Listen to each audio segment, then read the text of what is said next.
নিতাই গৌরী সীতানাথ প্রেমানন্দে একবারে হরি হরি বল। নিতাই গৌরী সীতানাথ প্রেমানন্দে একবারে হরি হরি বল। নিতাই গৌরী সীতানাথ প্রেমানন্দে একবার হরি হরি বল। ভক্তবৃন্দের চরণ আমার কোটি কোটি দণ্ডবত প্রণিপাত। নৈমিষারণ্যে 60,000 ঋষির সভাতে সুত গোস্বামী পাদ বলছেন, যস্যাং বৈ সোমানায়াং কৃষ্ণে পরম পুরুষে ভক্তির উৎপদ্যতে পুংস শোক মোহ ভয়াবহ। প্রিয়জনকে হারালে আমাদের সবারই অন্তরে শোক দেখা যায়। প্রিয়জনকে অতি আপন বলে ভাবিত, তাই তার যখন বিচ্ছেদ দেখা যায় তখন অন্তরে শোক দেখা যায়। এই শোক কিন্তু জগতের সর্বত্র, এমন কেউ নাই যে শোকগ্রস্ত হন নাই পৃথিবীতে। তাই দেখুন, যখনই কোনো শোক দেখা দেয় তখনই কি হয় না, তখনই সেই শোকের আসরে হরিকথা প্রচার, হরিকথা পরিবেশন করা হয়। কেন, একমাত্র হরিকথাই পারে মানুষকে শোক মুক্ত করতে। যস্যাং বৈ সোমানায়াং কৃষ্ণে পরম পুরুষে বলছেন, হে মুনিগণ, জগতে সর্বত্র শোক দুঃখ ছড়িয়াছে। দুঃখ হতেই মানুষের জীবনে জিজ্ঞাসা জাগে যে সুখ কি পাওয়া যায় না। ভারতবর্ষে যে প্রথম দর্শন, এই দর্শনটি নাম সাংখ্য দর্শন। সেই সাংখ্য দর্শনের প্রথমে সূত্রটাই হচ্ছে দুঃখ ত্রয়ভিঘাতার জিজ্ঞাসা। ত্রিবিধ দুঃখের আঘাতে আমাদের অন্তরে জানবার ইচ্ছা হয় যে দুঃখকে ধ্বংস করা যায় কিনা। দুঃখ ত্রয়, তিন প্রকার দুঃখ: আধ্যাত্মিক দুঃখ, আধি ভৌতিক দুঃখ, আধি দৈবিক দুঃখ। তিন প্রকার দুঃখ: আধ্যাত্মিক, আধি ভৌতিক, আধি দৈবিক। আধ্যাত্মিক দুঃখ কাকে বলে?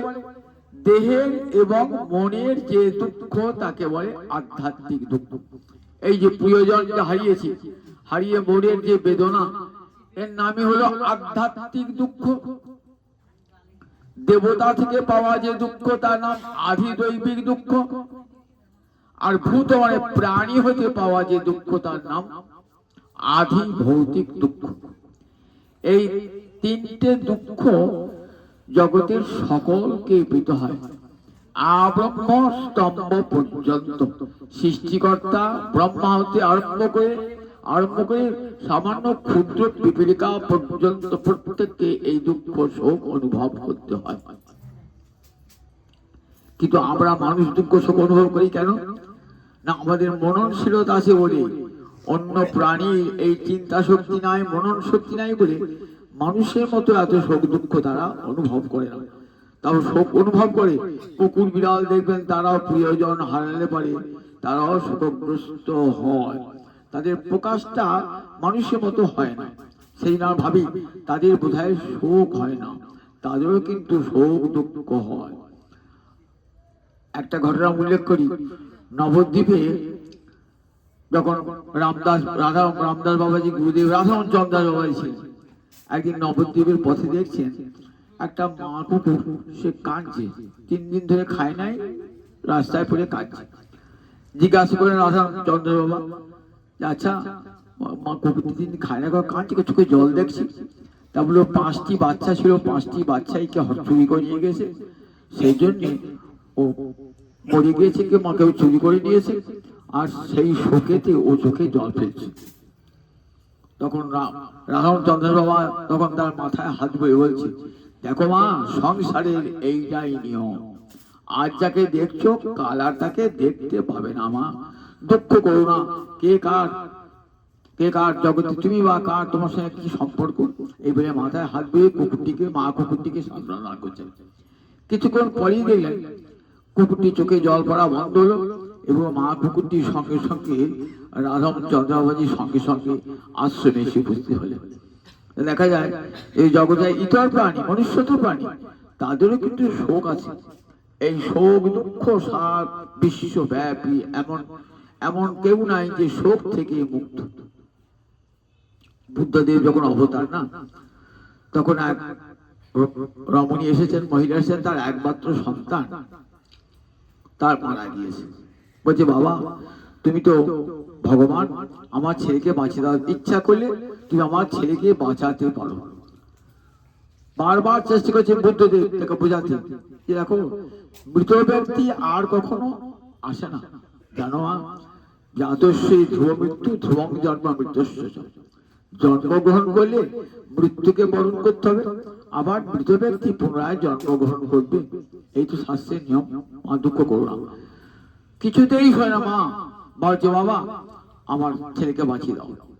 তখন ঠিক আছে, আমি তোমার ছেলেকে বাঁচিয়ে দেবো, কিন্তু একটা শর্ত, তোমাকে এক মুষ্টি সরিষা আনতে হবে।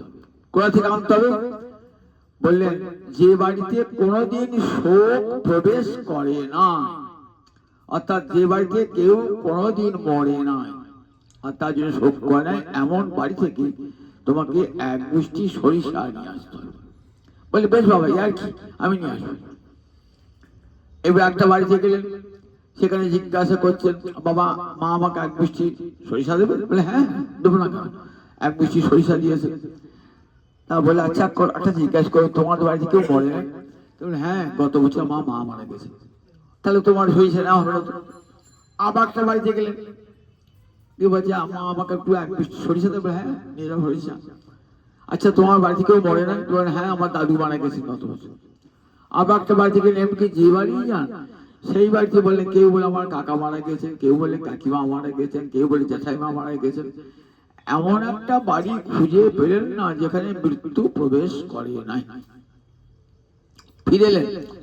ফিরে এসে বলছেন, বাবা জগতে শোক দুঃখ সর্বত্র আছে, সুতরাং আমি আমার ছেলেকে বাঁচাতে ইচ্ছা করি না।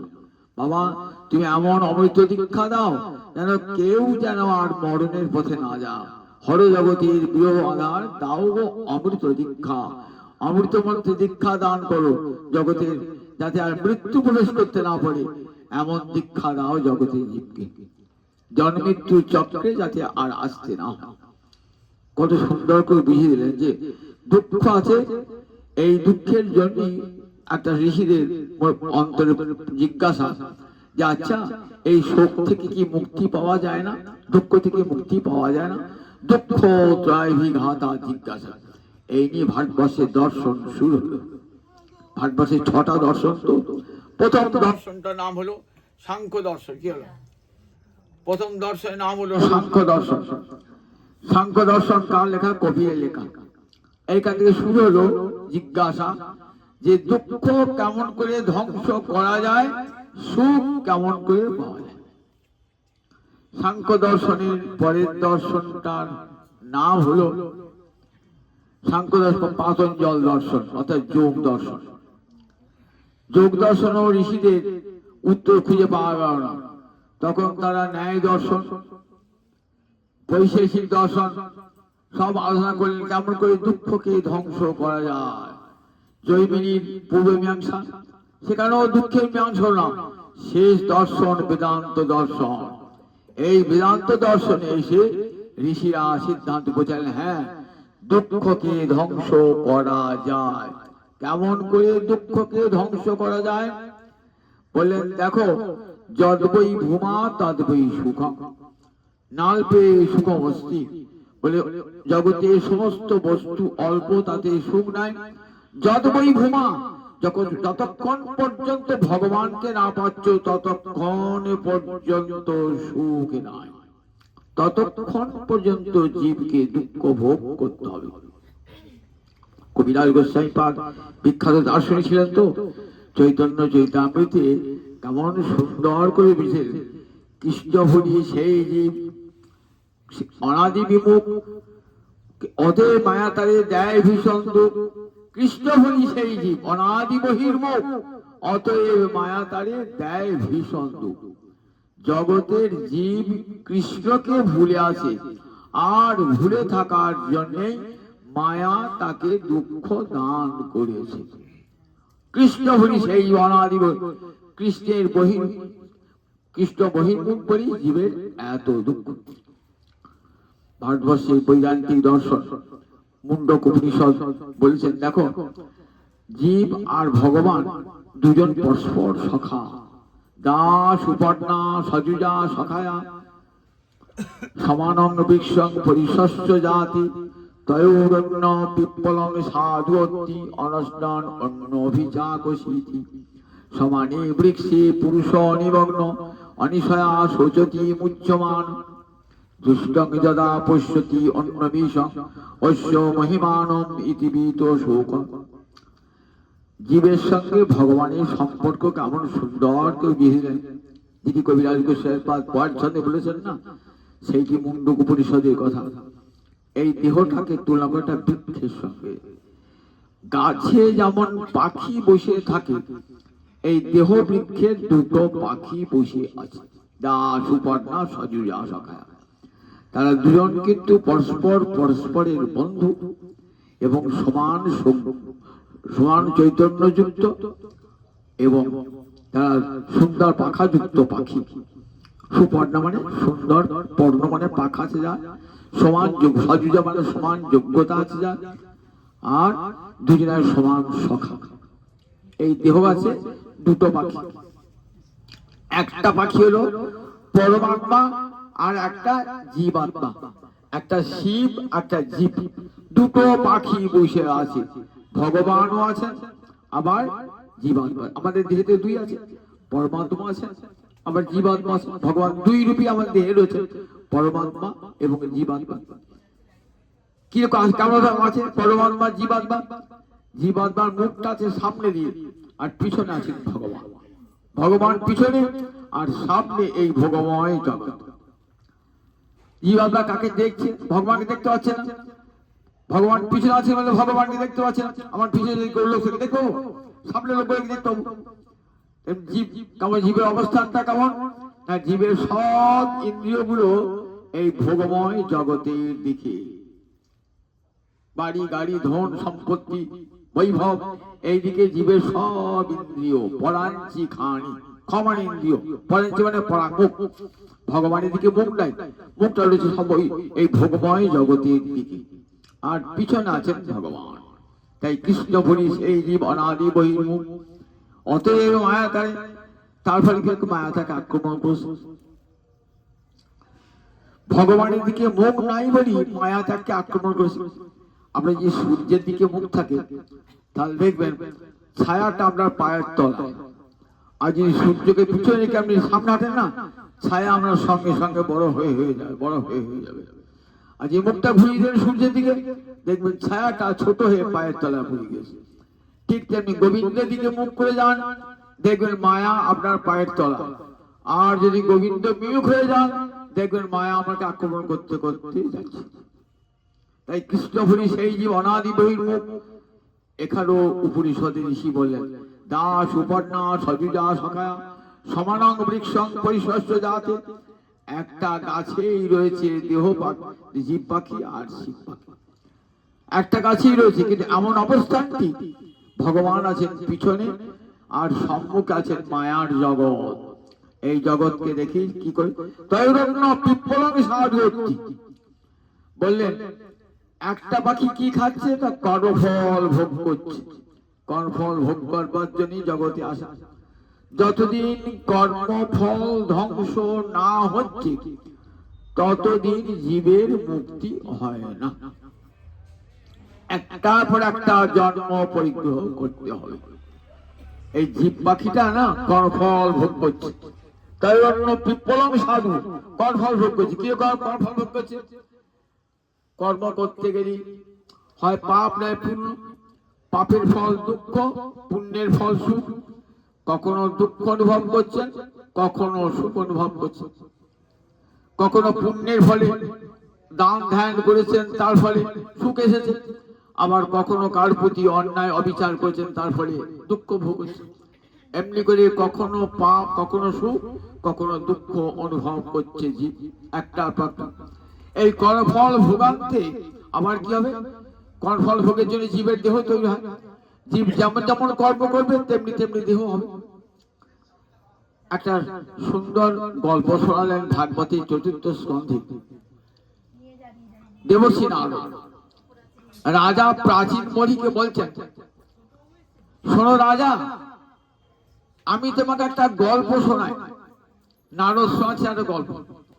বলছেন, পুরঞ্জন বলে একটা রাজা ছিল। আশিত পুরঞ্জন নাম রাজা। তার একটা বন্ধু ছিল, সখাও ছিল, অবিজ্ঞাত নামা। তার নাম কেউ জানত না। তার একটা সখা ছিল। এই পুরঞ্জন একদিন সারা দেশ সারা বিশ্ব ঘুরতে ঘুরতে ঘুরতে কোথায় বাস করা যায়, ঘুরতে ঘুরতে দেখছে একটা ভারতবর্ষে একটা সুন্দর অট্টালিকা। হিমালয়ের দক্ষিণ পার্শ্বে ভারতভূমিতে একটা সুন্দর অট্টালিকা। আর সেই সুন্দর থেকে সামনে সুন্দর একটা বাগান। আর সেই বাগানে একটা সুন্দরী রমণী সে পুষ্প চয়ন করছে। ঘুরতে ঘুরতে সেইখানে পুরঞ্জন গিয়ে হাজির। গিয়ে দেখছে সেই বাড়িটার 9টা দ্বার আছে, 9টা দরজা। আর একটা সাপ, 5 মাথাওয়ালা একটা সাপ সেই বাড়িটাকে রক্ষা করছে। আর সেই সুন্দরী রমণীকে সেবা করছে 10 জন বিভৃত সেবা করছে। এত সুন্দরী রমণী, তার রূপ দেখে পুরঞ্জন আকৃষ্ট হয়ে গেল। তখন সে রমণী বলছে, পুরুষটিকে বলছে, দেখো তুমি তো পুরুষ রত্ন, দেখো। পুরুষটি বলছে, তুমিও নারী রত্ন। পুরুষটি বলছে, আমি তোমার সঙ্গে মিলন কামনা করি। নারীটিও বলছে, আমি তোমার সঙ্গে মিলন কামনা করি। এইবার ওই সেই গৃহমধ্যে প্রবেশ করে নারীটির সঙ্গে ভোগে সুখে কাটালো। নারীটি যা বলে পুরঞ্জন তাই করে। হাসতে বললে হাসে, কাঁদতে বললে কাঁদে, উঠতে বললে ওঠে, বসতে বললে বসে। নারীটি যেমন করায় তেমনিটি করে। এমনি করে তার 100 বছর কেটে গেল। 100 বছর কেটে গেল। 100 বছর কেটে গেল। 100 বছর হাসি কান্নায় 100 বছর কেটে গেল। 100 বছর পর কি হলো? 100 বছর পর এইবার একটু একটু করে ওই পুরীটা ধ্বংস হচ্ছে। দেখলেন এক জবন রাজা ওই বাড়িটা আক্রমণ করছে। তার সহচর কটা না, 365টা পুরুষ আর 365টা নারী তার সহচর ওই বাড়িটা একটু একটু করে ভাঙছে। অর্থাৎ 365 দিন আর 365 রাত্রি। আর এই জবন রাজা হলো কাল, একটু একটু করে বাড়িটা ভাঙছে, একটু একটু করে ভাঙতে ভাঙতে একদিন শেষ পর্যায়ে চলে এসেছে। এইবার বয়স হলে কি হয়, জরা আক্রমণ করে। তখন সেই জবন রাজার কন্যা জরা এসে আক্রমণ করেছে। জবন রাজার কন্যা এসে বয়স হয়ে গেছে। আস্তে আস্তে আস্তে দেহটা 9টা দ্বারযুক্ত দেহ, তো 9টা দ্বারযুক্ত দেহ আস্তে আস্তে বাড়িটা ধ্বংস করতে করতে করতে করতে যখন শেষ সময় পৌঁছাবে, তখন জবন রাজা এসে আক্রমণ করে বাড়িটাকে হুড়মুড় করে ফেলে দেবে। আর তখন 5 মাথাওয়ালা সাপটাও পালিয়ে গেছে। তখন পুরঞ্জন কি করে, পুরঞ্জনকে মৃত্যুবরণ করতো। মৃত্যুবরণ করিয়ে পুরঞ্জন কোথায় গেলেন? সে ভাঙা ঘর ছেড়ে পুরঞ্জন চলে গেলেন। এইবার পুরঞ্জন আবার একটা নূতন দেহ ধারণ করলেন। এই গল্পটা বলছেন তো, বললেন, শোনো রাজা, এটা সত্যিকারের কোন রাজা ছিল না, আমি তোমাকে বোঝাবার জন্য কাহিনীটা বললাম। পুরঞ্জন মানে জীবাত্মা, পুরঞ্জনেতি, অর্থাৎ নিজের কর্মফলই দেহ সৃষ্টি করে। পুর মানে এই ব্রহ্মপুর, দেহটার নাম ব্রহ্মপুর। আমরা একটা গ্রামকে বলি অমুক পুর তমুক পুর বলি না, পুর মানে দেহটা হলো ব্রহ্মপুর। এই ব্রহ্মপুরে ব্রহ্ম পরব্রহ্ম থাকেন, আবার জীবও থাকেন। তা বলে ওই পুরঞ্জন হলো জীবাত্মা, সে নিজের কর্মফলে তুই সৃষ্টি করেছে। এই মানব দেহটা 9টা দ্বারযুক্ত, 2টো চক্ষু, 2টো কর্ণ, 2টো নাসারন্ধ্র, 6টা মুখ, 8টা 7টা মলদ্বার, মূত্রদ্বার, 9টা দ্বার এই দেহটা, 9টা দ্বার। আর ওই 5 মাথাওয়ালা সাপটি হলো কে? 5 মাথাওয়ালা সাপটি হলো পঞ্চপ্রাণ, প্রাণ, অপান, সমান, উদান, ব্যান, এই পঞ্চবায়ু 5 মাথাওয়ালা সাপ। আর দেহটি হলো ওই অট্টালিকা, সেখানে প্রবেশ করেছে। আর যে রমণীটিকে, ওই রমণীটি মায়া, বুদ্ধিকে আচ্ছন্ন করেছে মায়া। ওই বুদ্ধি আমাকে যেমন করতে বলবে আমি তেমনি করবো। আমাকে যদি পাপের পথে নিয়ে যায় পাপের পথেই যায়, যদি পুণ্যের পথে নিয়ে যায় পুণ্যের পথেই যায়। ঠিক যেমন করে মায়া আমাকে রমণীটি যেমন করে পুরঞ্জয়কে চালিয়েছিল, ঠিক তেমনি করে বুদ্ধি আমাকে চালায়। এটি করো, করলে আমার অর্থোপার্জন হবে, এটি করো না করলে খারাপ হবে, পাপ পুণ্য 2 অঙ্গ আছে। বুদ্ধি আমাকে যেমন চালনা করে তেমনি করি।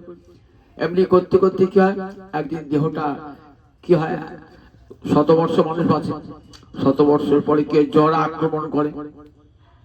আর ওই গন্ধর্ব রাজা বললাম, ওর মৃত্যুকাল কি করে, তার 365টা সহচর আর 365 সহচরী দিন আর রাত্রি আছে, একটু একটু করে বাড়িটা ধ্বংস করছে।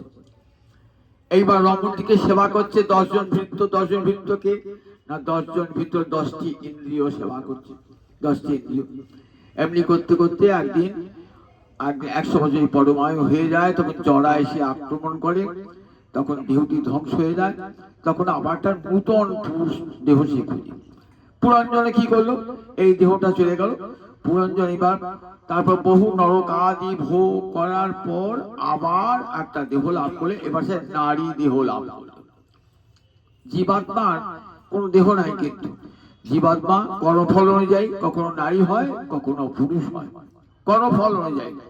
তাই এবার পুরঞ্জন আর পুরুষ হলো না, এবার নারী হয়ে জন্মালো, বিদর্ভ রাজকন্যা রূপে জন্মিয়েছে, বিদর্ভ রাজকন্যা।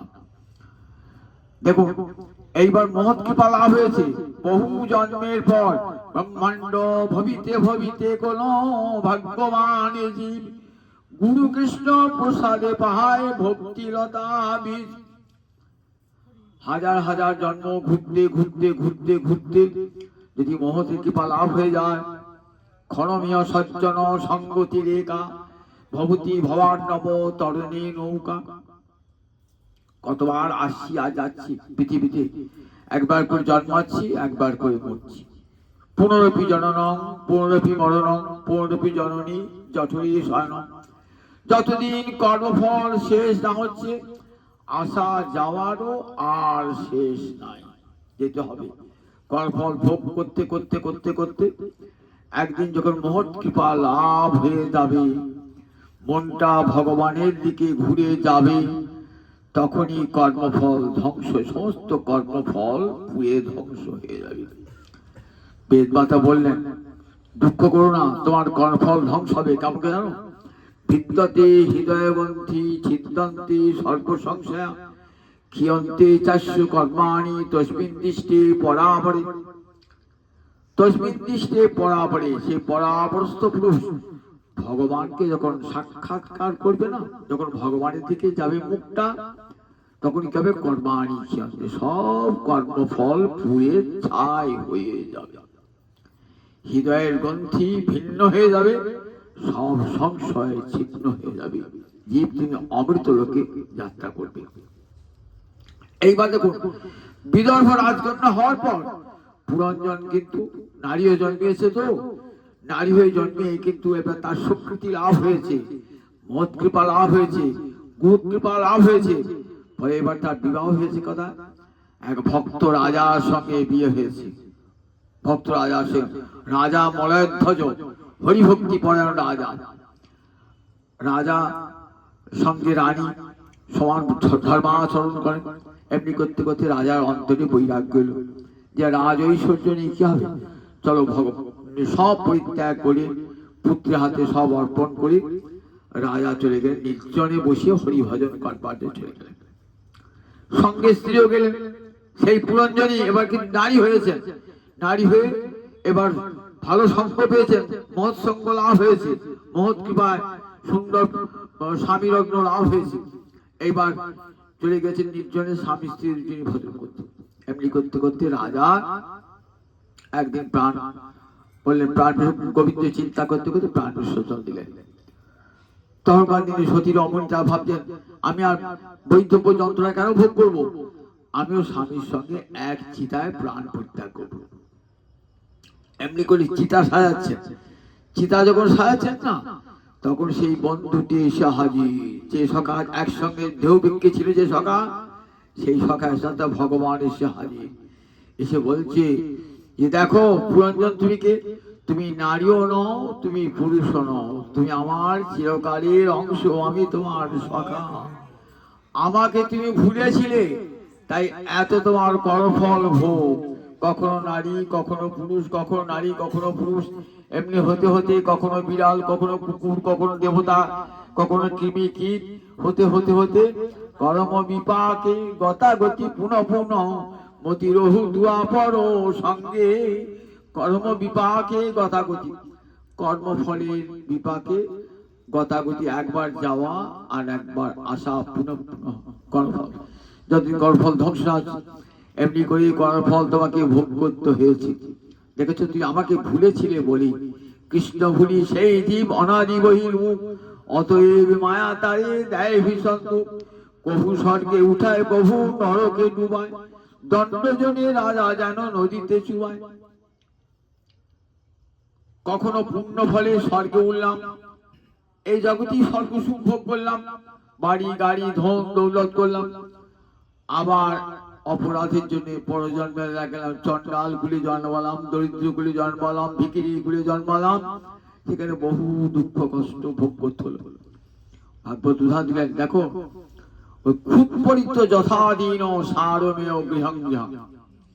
ক্ষুধায় কাতর একটা কুকুর এক বাড়িতে গেল, সে বাড়ির মালিক খুব দয়ালু, তো সে বাড়ির মালিক দয়ালু বলে, দাহা দুটো রুটি দাও, দুটি ভাত দিল। আবার একটা বাড়িতে গেল, ঝাঁটা নিয়ে তেড়ে এলো কুকুরটাকে। আমাদের ঠিক এই অবস্থা। আমাদের কেমন অবস্থা? কোন জন্মে খুব সুখ পেলাম, আবার কোন জন্মে দুঃখ দুর্দশার অন্ত রইল না। তাহলে দেখুন, কর্মফল যারা ভোগ করি, এটা পরিষ্কার ভয়, যারা কর্মফল ভোগ করি। এক জন্মে আমি রাজা ছিলাম, পরের জন্মে ভিখিরি কুলে জন্মালাম। এমনি করে কর্মফল তো ভোগ করতে হবে। কর্মফল ভোগের জন্য জীবন ধারণ করা, আর তার জন্য শত দুঃখ কষ্ট শোক ভোগ করতে হয়। একবার যাওয়া, একবার আসা। কিন্তু জীবাত্মা বললেন, দাস উপর্ণা সজুজা সখায়া সমানং বৃক্ষং পরিশস্য যাতে। এক দেহ বৃক্ষে রয়েছে তয়োরণ্য পিপ্পলং সাধুত। একজন কর্মফল ভোগ করছে, আর অন্যজন পরমাত্মা কর্মফল ভোগ নয়। পরমাত্মা চেয়ে চেয়ে দেখে দ্রষ্টা রূপে, চেয়ে চেয়ে দেখে শুধু দ্রষ্টা রূপে। সমানে বিশ্বে পুরুষ নিমগ্ন অনিশয়া শোচতি মুচ্যমান। এক দেহ বৃক্ষে রয়েছে, কিন্তু ভগবানকে ভুলে গেছে বলে তার এত দুঃখ, এত কষ্ট। ভগবানকে ভুলেছে বলে তার দুঃখ কষ্ট। সমানে বৃক্ষে এক দেহ বৃক্ষে রয়েছে, পুরুষ নিমগ্ন অনিশয়া, মানে ঈশ্বরভাবের অভাব, অর্থাৎ ভগবানকে ভুলেছে বলে। শোচতি মুচ্যমান, মুচ্যমান মোহগ্রস্ত হয়ে গেছে। তাকে মোহ বলে। আমার বাড়ি, আমার ঘর, আমার স্ত্রী, আমার পুত্র, আমার পিতা, আমার মাতা, এর নাম হলো মোহ। জগতে কেউ কারু পতিও নয়, কেউ কারু পত্নী নয়, কেউ কারু পিতা নয়, কেউ কারু মাতা নয়, কারুর সঙ্গে কারু কোনো সম্পর্ক নয়। সবাই এসেছেন আপন আপন কর্মফল ভোগ করবার জন্য। আমার পিতা তার নিজ কর্মফলের জন্য আমাকে পুত্রকে পেয়েছেন, আবার আমি আমার কর্মফল ভোগের জন্য আমার পিতাকে পিতার রূপে পেয়েছি। মাকে পেয়েছি আমার কর্মফল ভোগের জন্য, আমি আমার মাকে পেয়েছি। মাও পেয়েছেন তার নিজের কর্মফল ভোগ করবেন আমাকে। সুতরাং কর্মফলের বন্ধনে আবদ্ধ হয়ে আমরা সবাই একত্রিত হয়ে রয়েছি। সবাই ভাবছি, ইনি আমার মা, ইনি আমার পিতা, ইনি আমার স্বামী, ইনি আমার পত্নী, ইনি আমার পুত্র।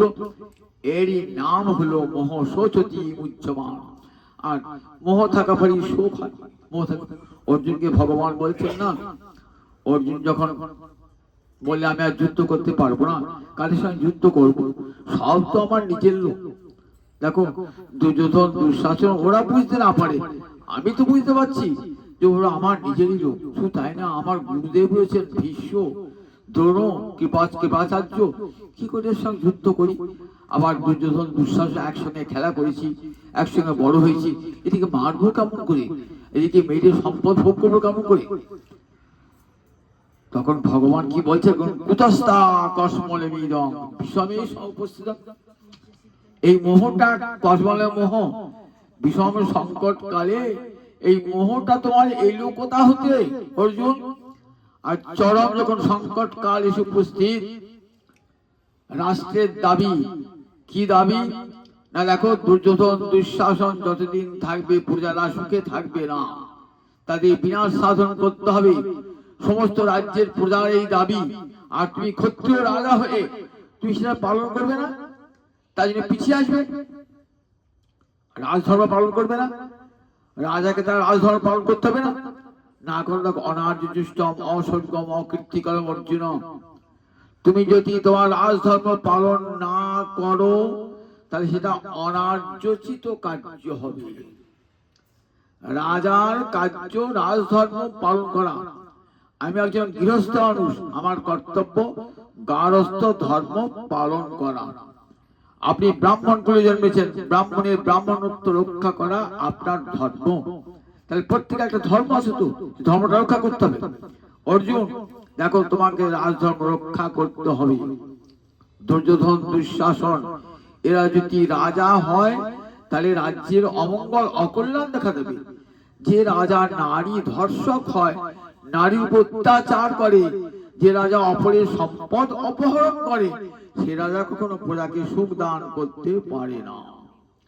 অতএব তোমার কর্তব্য সেই রাজার বিরুদ্ধে যুদ্ধে অবতীর্ণ হওয়া এবং সেই দুর্ধর্ষ রাজাকে পরাজিত করে রাজ্যে শান্তি শৃঙ্খলা স্থাপন করা রাজধর্ম। তুমি ক্ষত্রিয় কুলে জন্মিয়েছ, আর এই বিষম সংকটকালে কুতস্থা কসমলে মিদং বিষমে সম্পৃক্ত। বেশ, মেনে নিলাম যে তর্কের খাতিরে তোমার আত্মীয় স্বজন বধ করবে। আচ্ছা শোনো অর্জুন, বধ বলে কিছু নাই, মৃত্যু বলে কিছু নাই, জানো তো অর্জুন? নৈনং ছিন্নন্তি শস্ত্রাণি নৈনং দহতি পাবক ন ক্লেদন্তাপ ন শোষিত মারুত। বলেন দেখো, জীবাত্মাকে কেউ কখনো হত্যা করতে পারে না, অস্ত্র ছেদন করতে পারে না, আগুন তাকে পোড়াতে পারে না, জল তাকে ক্লেদ দান করতে পারে না, বায়ু তাকে শোষণ করতে পারে না। নায়ক আত্মা হন্যতে হন্য মানে চ, আত্মা নিজে হত হয় না, অপরকে হত্যা করে না। অর্জুনকে কত আত্মতত্ত্ব উপদেশ দিলেন, বলে রাজধর্মী উপদেশ দান করলেন। অর্জুনের মোহ কাটছিলেন, বলেন অর্জুন, মৃত্যু বলে কোনো বস্তু নাই পৃথিবীতে, মৃত্যু বই প্রাণী নাম নাস্তি। এক যেমন বাল্য, কৈশোর, যৌবন, প্রৌঢ়ত্ব, বার্ধক্য, তারপরে অবস্থা মৃত্যু। বলেন এই ছটা ভাব বিকার সব দেহে জন্মগ্রহণ করলে, যে কোনো দেহ পাঞ্চভৌতিক দেহ ধারণ করলে এই ছটা ভাব বিকার তাকে বহন করতে হবে, মেনে নিতে হবে। এই ছটা ভাব বিকার কি কি? জায়তে, অস্থি, বর্ধতে, বিপরিণামতে, অবক্ষয়তে, বিনশ্যতে। একটা শিশু মায়ের পেট থেকে জন্মালো, জন্মানোর পর তার অস্তিত্ব, এইবার শিশুটি দিনের পর দিন বৃদ্ধি প্রাপ্ত হবে, একটু একটু করে বড় হয়। বড় হতে তার বাল্য, কৈশোর, যৌবন এসব আসবে। যৌবন থাকবে না চিরদিন, যৌবন চলে যাবে। যে প্রৌঢ়ত্ব রেখে গেলেন তখন দেখলেন আর যৌবনের সৌন্দর্য আস্তে আস্তে শত চেষ্টা করেও ধরে রাখতে পারছেন না। তখন বিপরিণামতে শরীরটা আস্তে আস্তে বিকৃত হবে। সুন্দর মুখখানা আপনার কেমন হয়ে বিকৃত হয়ে গেল, চুলগুলো পাকা হয়ে গেল, চোখে ভালো করে দেখতে পাচ্ছেন না। এবার ক্ষয় শুরু হবে, আস্তে আস্তে ক্ষয় শুরু হলো, ক্ষয় অপক্ষয়তি হয়ে গেল, চোখে দেখতে পাচ্ছেন না, কানে শুনতে পাচ্ছেন না, ভিতরে কলকব্জ সব নষ্ট হয়ে যাচ্ছে আস্তে আস্তে। এইবার কি হবে? বিনশ্বতি। এটা নিয়ম, এটা সংসারের পাঞ্চভৌতিক সমস্ত বস্তুর ক্ষেত্রে প্রয়োজন। আপনি একটা বাড়ি বাড়ি তৈরি করলেন, মিস্ত্রি বলছে বাড়ি তৈরি করলাম না, আমরা অমর অক্ষয় করি না। আপনি বললেন বাড়িটা আমার অমর অক্ষয় হয়ে গেল। থাকুন বাড়িটা, বাড়ি কখন অমর অক্ষয় হয়? পৃথিবীটাই অমর নয়, তাহলে বাড়িটা আমার অমর অক্ষয় হবে কি করে? পৃথিবীটাই তো অমর নয়, তাহলে পৃথিবীর কোন জিনিস অমর অক্ষয় হবে কি করে? একদিন আস্তে আস্তে দেখবেন সে বাড়িটা আস্তে আস্তে কেমন হয়ে জীর্ণ শীর্ণ হয়েছে, পলেস্তারা খুশি খুশি পড়ছে, বাড়ির ছাদ আস্তে আস্তে ভেঙে চড়ছে পড়ছে, দেয়ালগুলো ইটগুলো খুশি খুশি করছে। একদিন কিছুদিন বাইরে দেখবে সে বাড়িটা ধ্বংসস্তূপে পরিণত হয়ে গেছে। এটা নিয়ম জগৎ সমস্ত পাঞ্চভূতি বলে, আমাদের দেহটাও ঠিক তেমনি পঞ্চভূতের বিকার ক্ষিতি, অপ, তেজ, মরুৎ, বম। এই পাঁচটা ভূত, পাঁচটায় কি বলে? ভূত বলে। ক্ষিতি মানে মাটি, অপ মানে জল, তেজ মানে আগুন। তাহলে আমাদের দেহে কি আছে? জল আছে, মাটি আছে, আগুন আছে। মরুৎ আছে, মরুৎ মানে বায়ু, আর বম মানে আকাশ। তার কি বায়ু আছে, আবার আকাশ আছে। এই পাঁচটা ভূত দিয়ে আমার দেহটা করা হয়েছে। তার পঞ্চভূত থাকে নাকি? আপনার মাটির ঘর তৈরি করে সে পঞ্চভূত তৈরি, দেখবি সে ভেঙে মাটির সঙ্গে মিশে গেছে। ঠিক আমার এই দেহটা কি মাটির সঙ্গে মিশে যাবে। মাটির সঙ্গে যদি না পুরানো হয়, মাটির সঙ্গে মিশে যাবে। যদি পুরান তাহলে কৃমিকীট হয়ে যাবে। কতদিন দেহটা আদর? পরমাত্মা ভগবান যবে হবেন অন্তর্ধান, ভস্য কীট কৃমির অবশেষ। যে দেহ আপন জ্ঞানী যত্ন করো রাত্রি দিনে, বসন ভূষণ কত বেশ। পরমাত্মা ভগবান যবে হবেন অন্তর্ধান, ভস্য কীট কৃমি অবশেষ। যতদিন ভগবান শ্রীহরি আমার হৃদয়ে আছেন, ততদিন আমার চৈতন্য, আমার সখাত, তার চৈতন্য আমার জীব চৈতন্যে প্রতিফলিত হয়েছে। যেমন চন্দ্রের নিজস্ব কোনো আলো নাই, সূর্যের আলোকেই চন্দ্র আলোকিত হয়, তেমনি জীবাত্মার চৈতন্য কোথাকে পাওয়া? গোবিন্দের কাছ থেকেই পাওয়া। পরম চৈতন্য গোবিন্দের কাছ থেকেই জীব চৈতন্য। যতদিন পরমাত্মা থাকবেন, ততদিন দেহের যা কিছু মূল্য, যেটার জন্যে দেহের মূল্য, যার জন্য সেই ভগবানকে ভুলে বসে। ভগবান যে চলে যাবেন, তুমি যত সুন্দর হও না কেন, তোমাকে আর বাড়িতে কেউ রাখবে না। একটা যুবক মরে গেছে, কি যুবতী মরে গেছে সুন্দরী, তাকে বাড়িতে কেউ রাখবে? সুন্দর করে রাখবে? নাও, দুদিন বাদে পচে গন্ধ বার হবে দেহ থেকে, ওকে শ্মশানে দিয়ে এসো। তাহলে যতদিন গোবিন্দ যতদিন ছিলেন, ততদিন আপনার সৌন্দর্য, ততদিন দেহের দাম সব ছিল। গোবিন্দ যে চলে গেল দেহ থেকে, আর দেহটার কোনো মূল্য নাই। সবাই বাড়ি থেকে বার করে শ্মশানে পাঠিয়ে দেবে, না মাটিতে পুঁতে দেবে, না জলে ফেলে দেবে। তাহলে এই দেহটা যতদিন ভগবান আছেন, ততদিন দেহটার মূল্য। আর যেই ভগবান চলে গেলেন, আর দেহটার মূল্য নাই। তাই বলে দেখো অর্জুন, যে এই দেহটা পাঞ্চভৌতিক দেহ, একদিন ধ্বংস হয়ে যাবে। তার জন্য কখনো শোক করে না। অসজ্জান অন্ন সঞ্চস্ত, এটা গীতার কি বলা হয়েছে? বীজ বলা হয়েছে, গীতার বীজ। অসজ্জান বলে এই জন্য শোক করো না। পিতা মরেছে, মাতা মরেছে, তার শোক করো না। শোক করো, বরং তার যাতে ঊর্ধ্বগতি লাভ হয়, তার জন্য মঙ্গল কামনা করো। যে আমার পিতা, আমার মাতা, তিনি যেন গোবিন্দ চরণের স্থান প্রাপ্ত হন। যে চরণের স্থান পাবার জন্য কত সাধন করতে হয়, পূর্ণ করতে হয়। যেন আমার পিতৃপুরুষ, আমার মাতৃপুরুষ, তারা যেন সবাই কি করেন? তারা যেন ঊর্ধ্বলোকে গিয়ে তার বিদেহী আত্মা যেন সুখ লাভ করে, তার জন্য মাঙ্গলিক কর্মানুষ্ঠান করতে হয়। মৃত্যুকালে চোখের জল না ফেলে কি করতে হয়? কাছে বসে হরিনাম শোনাতে হয়, যাতে ঊর্ধ্বগতি লাভ হয়। গীতা বলছেন, যদি মৃত্যুকালে কোনো কালও আমার কথা কারো মনে আসে, তাহলে পরজন্মে কি হবে? সে আমার কাছেই, পরজন্মে সে আমার ভক্ত হয়েই জন্ম হবে। বললেন, মানুষ চেনা যায় মরণে, আর ঠাকুর চেনা যায় চরণে। কথা আছে না? আমি ভগবান গঠন করে কি আনবো? আমি ভগবান বলি, ভগবান দেখবো, আচ্ছা পায়ে ধ্বজ বজ্র চিহ্ন আছে, আছে?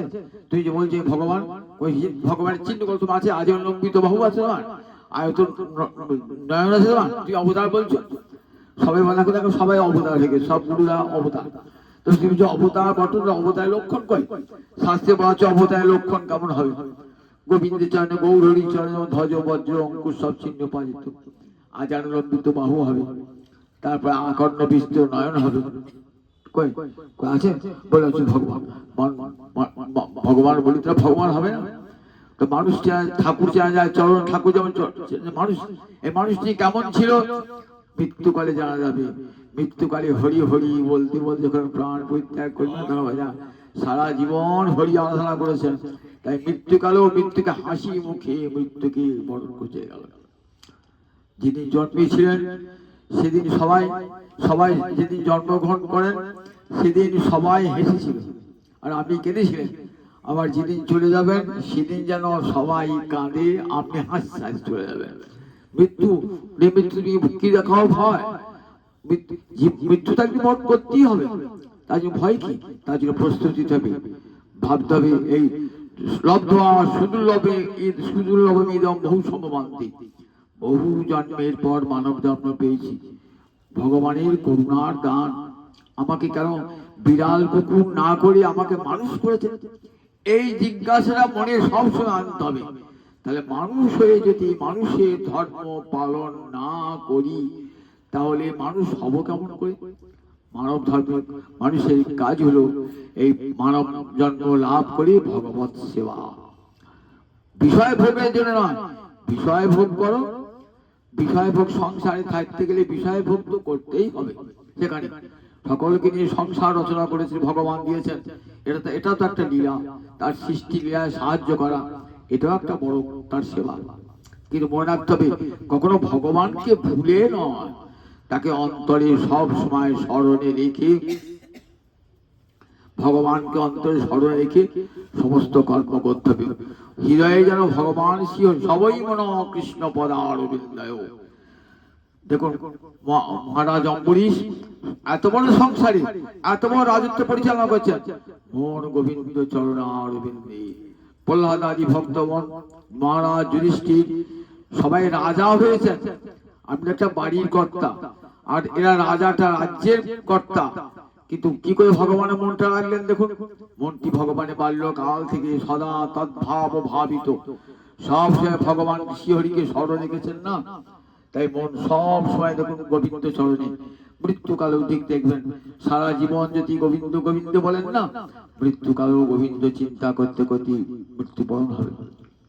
প্রহ্লাদ পিতাকে বলছেন যখন হিরণ্যকশিপু মুখটা ছিঁড়ে নরসিংহ মূর্তিতে হিরণ্যকশিপু মুখটা ছিঁড়ে দিয়েছেন না, তখন কাঁদছেন মা বাবা করে বেদনায়। আমরা বেদনায় মা বাবা বলে কাঁদি তো।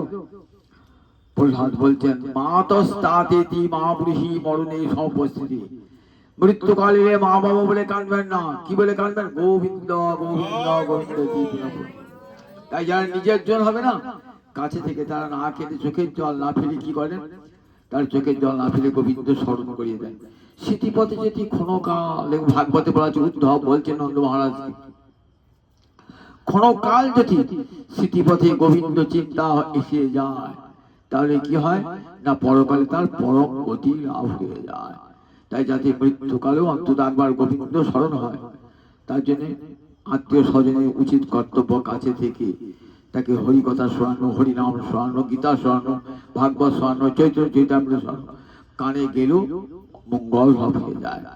ভক্ত কুলে জন্মালে প্রাণ পরিত্যাগ হলে আবার ভক্ত কুলি জন্মাবেন, যতদিন পর্যন্ত সিদ্ধি লাভ না হচ্ছে। আমি ভাবলাম ভজন করতে করতে মরে গেলাম, তাতে আমার ভজন সিদ্ধ হলো না, আবার পরজন্মের গীতায় বলা আছে আবার কি হবে? সুচিনাং সীমতাং গৃহে যোগভ্রষ্ট অভিজায়তে। যতটুকু গুরুর কাছে দীক্ষা লাভ করে ভজন যে শুরু করলাম, মৃত্যু এসে উপস্থিত হোক না মৃত্যু, আবার ঠিক পরজন্মে গোবিন্দ আমাকে এমন ঘরে জন্ম দেবেন সেখানে আবার বাদ বাকি যতটুকু হয়েছে তারপর থেকে আবার মনে করুন 9 পৌঁছেছিলেন, আবার 10 থেকে আরম্ভ হলো, আবার মৃত্যু হয়ে গেল, 19 পর্যন্ত পৌঁছালেন, আবার 20 থেকে আরম্ভ হলো, এমনি করতে ঠিক 100 পৌঁছে যাবেন, সিদ্ধি লাভ হয়ে যাবে ভজন করতে করতে। তারপরে যেন ভজন করতে করতে প্রাণ পরিত্যাগ হয়। সংসারের সমস্ত কর্ম করুন, মনটি গোবিন্দ চরণে, সংসারের সব কাজে ধ্যানে জ্ঞানে সব সে ভগবানকে স্মরণ রাখুন। সংসার ভোগ কোনো ক্ষতি নাই, সংসার যেন তোমাতে না থাকে। নৌকা জলের উপর থাকলে ক্ষতি নাই, নৌকার ভিতরে জল ঢুকলি সর্বনাশ, নৌকা ডুবে যাবে। তাহলে সংসারে থাকলে সংসার থাকতেই হবে। পাকাল মাছের মতো নামকে যাবে, পাকাল মাছের পাক যেন তোমার গায়ে না লাগে। জানতে হবে সংসারে কেউ আমার আপন নয়, আমার আপন একমাত্র গোবিন্দ, তার চরণ স্মরণ করে। সংসার সব গোবিন্দের দান। আমার স্ত্রী আমার গোবিন্দ সেবার সাধিকা, আমার পুত্র আমার গোবিন্দ সেবার সহায়ক। এই জ্ঞানে সকলকে নিয়ে সংসার ভোগ করুন, মন গোবিন্দ চরণ রাখুন। জীবন তো একদিন যাবেই যাবে, তার জন্য শোকের কিছু নাই। অসজ্জান অন্য সুচেষ্ট, যার জন্য শোক করা উচিত। গোবিন্দ ভুলে আছি এই জন্য আমাদের শোক করা উচিত। কৃষ্ণ ভুলে আছি, এমন সুন্দর মানব জন্ম পেলাম, একবার গোবিন্দ বলে হা গৌর হা নিতাই, হা গোবিন্দ বলে লাগলাম না। একবার আমার গৌর হরি নিতাই চাঁদ করুণার ঠাকুর দাঁড়িয়ে দাঁড়িয়ে দিয়ে গেলেন হরিনাম। কিন্তু হেন অবতারে যাহারে রতিনা জন্মিল, লোচন বলে সেই পাপি এলো আর গেল। এমন সুদুর্লভ মানব জন্ম পেয়ে শুধু ভোগ করে গেলাম, সংসার ভোগ করলাম, গোবিন্দ নাম করলাম না। বলে জীবনটা তো বৃথা হয়ে গেল, মানব জীবনটা অসার হয়ে গেল, বৃথা হয়ে গেল। সুন্দর মানব জন্ম, সুদুর্লভ মানব জন্ম, গোবিন্দের করুণার দান আর দেবেন না। মানুষের জীবনে সুযোগ একবারই আসে, সুযোগ যখন পেয়েছি আবার কোথায় জন্ম আমি জানি না, আবার পরের জন্মটা যেন ঠিক সেই ঘরে হয়, আমি সংকীর্তন করতে পারি। এমনি করে জীবনকে চালিত করতে হবে। আর যার উদ্দেশ্যে এই ভাগবতী কথা হরি কথা আমরা সবাই প্রার্থনা করুন, হে গোবিন্দ তাকে তোমার চরণে স্থান দিও, তার যেন উন্নগতি লাভ হয়ে যায়। জয় নিতাই, জয় নিতাই, জয় নিতাই। জয় জয় রাধে কৃষ্ণ গোবিন্দ,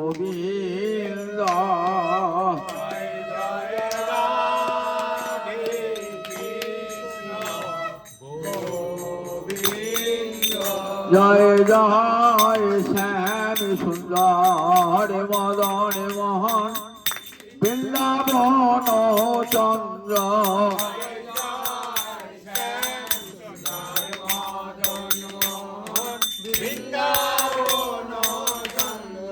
জয় জয় রাধা রমণ রাশি বিহারী শ্রী গোকুলানন্দ,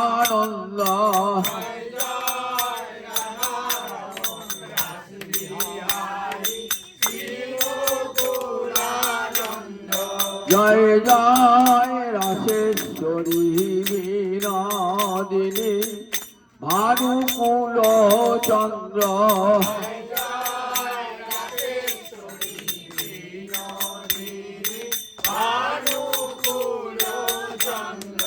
জয় জয় ললিতা বিশাখায়াদি যত সখী বৃন্দ,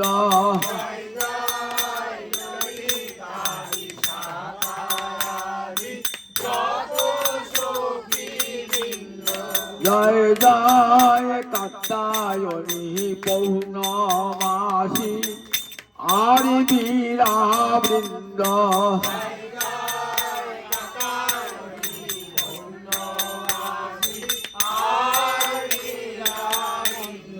জয় জয় শ্রীরূপ মঞ্জরী রতি মঞ্জরী অনঙ্গ,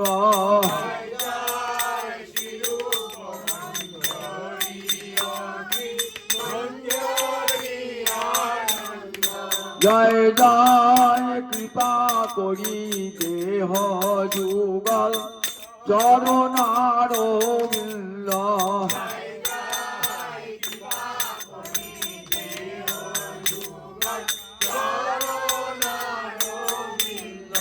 যেন আকুল প্রাণে গাইতে পারি জয় রাধা গোবিন্দ,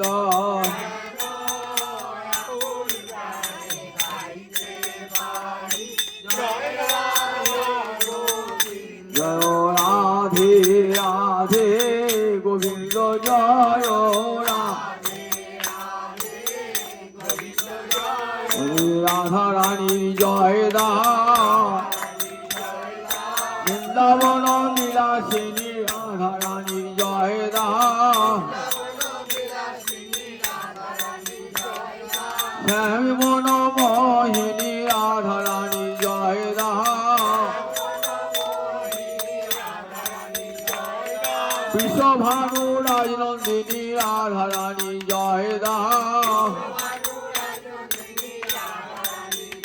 আমাদের গোবিন্দ আনন্দিনী রাধারানী জয় দাও শ্যাম জলদের চাতকিনী রাধারানী জয় দাও শ্যাম গরবে গরবিনী রাধারানী জয় দাও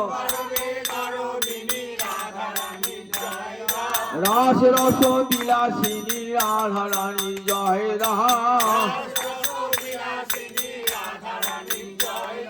শ্যাম সায়রের মরালিনী রাধারানী জয় দাও অষ্ট সখীর শিরোমণি রাধারানী জয় দাও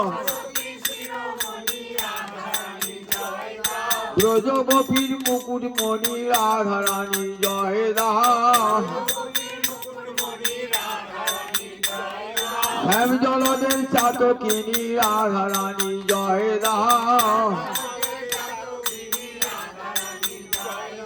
শ্যাম সায়রের মরালিনী রাধারানী জয় দাও প্রেম সায়রের কমলিনী রাধারানী জয় দাও কৃষ্ণ প্রেমে উন্মাদিনী রাধারানী জয় দাও চির কৃষ্ণ কাঙালিনী রাধারানী জয় দাও অপার করুণাময়ী রাধারানী জয় দাও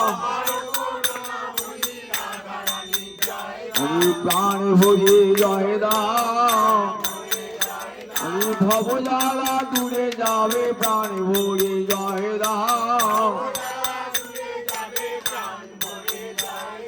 মানব জনম সফল হবে প্রাণ ভরে জয় দাও এমন জনমে আর হবে না প্রাণ ভরে জয় দাও জয়